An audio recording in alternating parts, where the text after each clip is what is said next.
The Country of the Blind and Other Stories by H. G. Wells. Narrated by Rayner Borton. Introduction. The enterprise of T. Nelson and Sons and the friendly accommodation of Mercers Macmillan render possible this collection in one cover of all the short stories by me that I care for anyone to read again. Except for the two series of linked incidents that make up the bulk of the book called Tales of Space and Time. No short story of mine of the slightest merit is excluded from this volume. Many of very questionable merit find a place.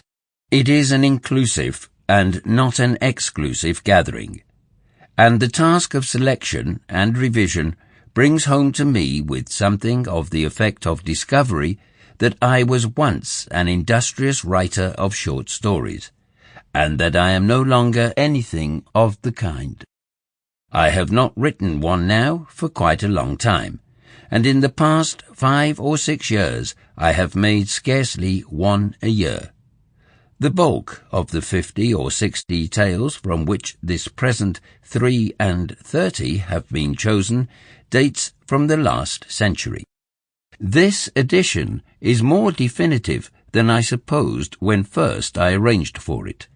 In the presence of so conclusive an ebb and cessation, an almost obituary manner seems justifiable.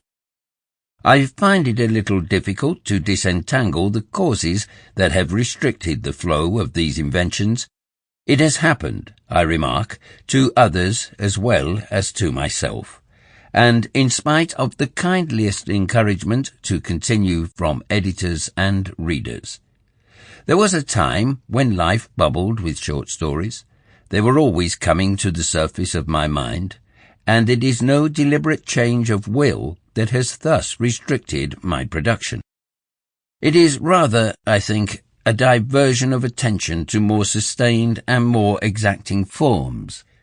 It was my friend, Mr. C. L. Hind, who set that spring going. He urged me to write short stories for the Pall Mall budget, and persuaded me by his simple and buoyant conviction that I could do what he desired.